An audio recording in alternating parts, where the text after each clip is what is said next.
Hello everybody. मेरा नाम शिवराज लम्साले और मैं नेपाल का रहने वाला हूँ।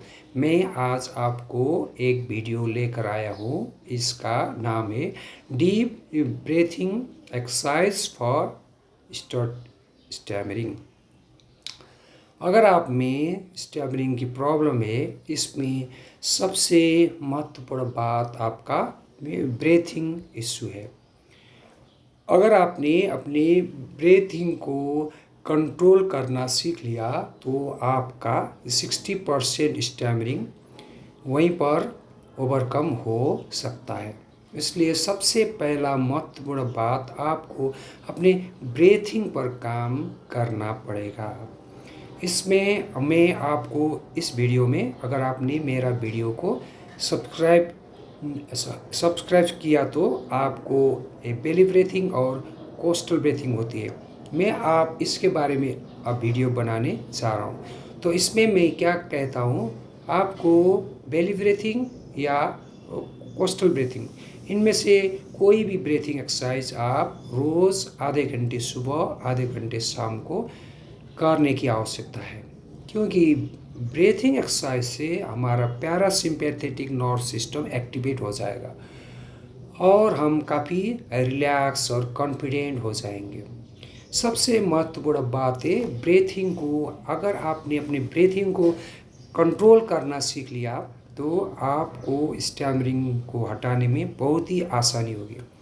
इसलिए जितने भी लोग हैं जो भी सीवियर स्टैमर है, उनको भी अगर आप 7 दिन तक, 1-2 दिन से लेकर 7 दिन तक अगर आपने उनको 1-2 घंटे रोज़ बेली ब्रीथिंग या कोस्टल ब्रीथिंग सिखाया तो उनके स्टैमरिंग को आप काफ़ी हद तक कम कर सकते हैं। काफ़ी हद तक हो सकता है 40 to 50%, 60%।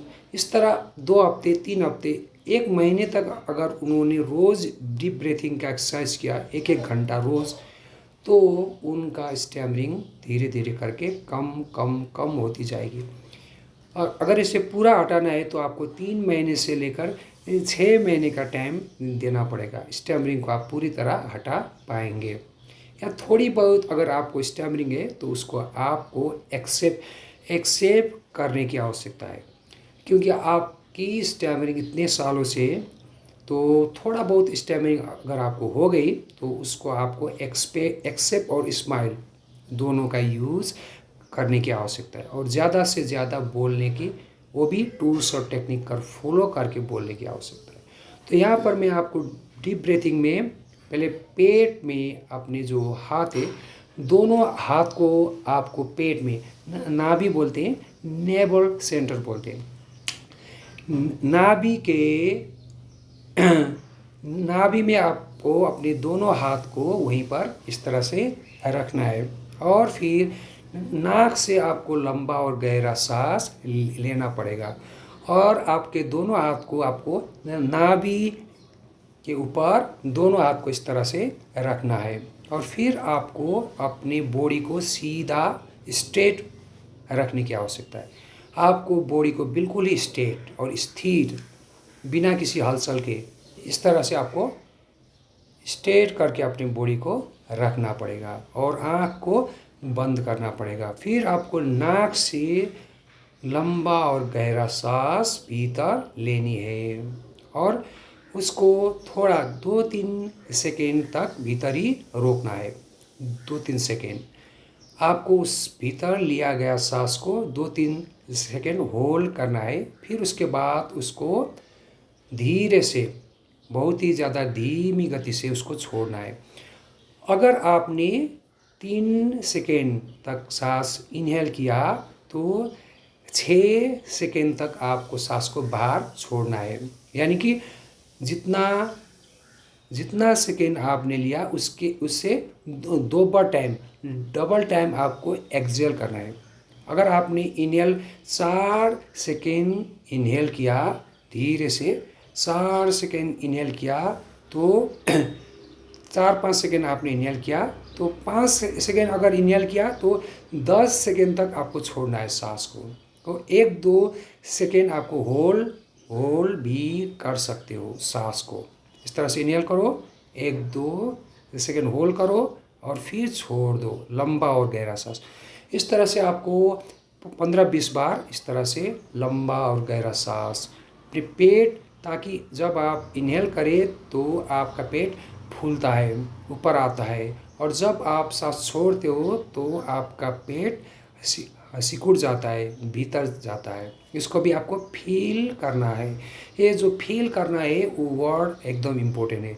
जब भी लंबी गहरी सांस भीतर आए, आपको फील करना है मेरे नाक से लंबा गहरा सांस भीतर जा रहा है और वो मेरा पेट को बाहर फूला रहा है और मेरा पेट फूल रहा है। उसको भी फीलिंग करना है, उसको ध्यान करना है, उस पर अपनी पूरी होश को अपने पेट फूलते हुए पेट पर लेकर आना है। और 1-2 सेकेंड आप रोक सकते, होल्ड भी कर सकते। जब आप होल्ड कर रहे उस पर भी आपको ध्यान देना है, 2-3 सेकेंड तक मेरी सांस भीतर ही है, मेरी सांस पेट में है, फूल रहा है, इसको भी फील करना है। फिर उसके बाद जब आप बाहर सांस को छोड़ रहे हैं तो उसको जितने सेकेंड आपने लिया उससे डबल टाइम, अगर आपने 5 सेकेंड तक इनहेल किया तो आपको 10 सेकेंड तक एक्सहेल करना पड़ेगा। सो जितना समय आपने सांस लिया उससे डबल टाइम आपको एक्सहेल करना पड़ेगा। इस तरह से आपको इनहेल और एक्सहेल करना। ये आप दिन में 2-3 बार ज़रूर करें, सुबह करें, फिर शाम को भी करें, रात में भी करके सोएं। सो इससे क्या होता है, आपका माइंड एकदम रिलैक्स हो जाता है। आपके मन में विचार थोड़ा थोड़ा करके थोड़ा कम विचार आने लगेंगे, क्योंकि आपने अगर अपने ध्यान को अपने सांस पर फोकस किया तो आप और किसी चीज़ पर आपका ध्यान ही नहीं जाएगा। और जितना जितना आपका ध्यान सांस पर आएगा उतना उतना आपका मन शांत हो जाएगा। और ऐसा करते करते आपके मन में जो विचार आते थे, पहले बहुत ज़्यादा ओवर थिंकिंग होती थी, वो सब धीरे धीरे करके कम और कम होती जाएंगी। अगर आपने रोज़ प्रैक्टिस किया तो इसी डीप ब्रीथिंग से, इसी बेली ब्रीथिंग एक्सरसाइज से आपका माइंड एकदम से रिलैक्स काम हो जाएगा। जब आपका मन काम, रिलैक्स और कॉन्फिडेंट हो जाएगा, उस समय आपका पैरासिम्पैथेटिक नर्व सिस्टम एक्टिवेट हो जाएगा। और उस समय अगर आपने किसी से बोला, बातें किया, तो आपको बोलने में आसानी होगी। ऐसा आपको भी फील करना है। इसलिए आपको रोज़ बेली ब्रीथिंग का एक्सरसाइज करना पड़ेगा। रोज़ अगर आपने 15 मिनट सुबह किया, 15 मिनट शाम को किया, आधा घंटा अगर रोज़ आपने belly breathing, deep breathing exercise किया तो आपको, आपके मन में एक हिम्मत आ जाएगी, एक कॉन्फिडेंस आ जाएगा और आप हैप्पी फीलिंग में रहोगे। अगर आप हैप्पी फीलिंग में रहोगे तो उस वक्त आपको बोलने में आसानी होगी। Thank you for watching my video. Please do subscribe my channel. Thank you for watching.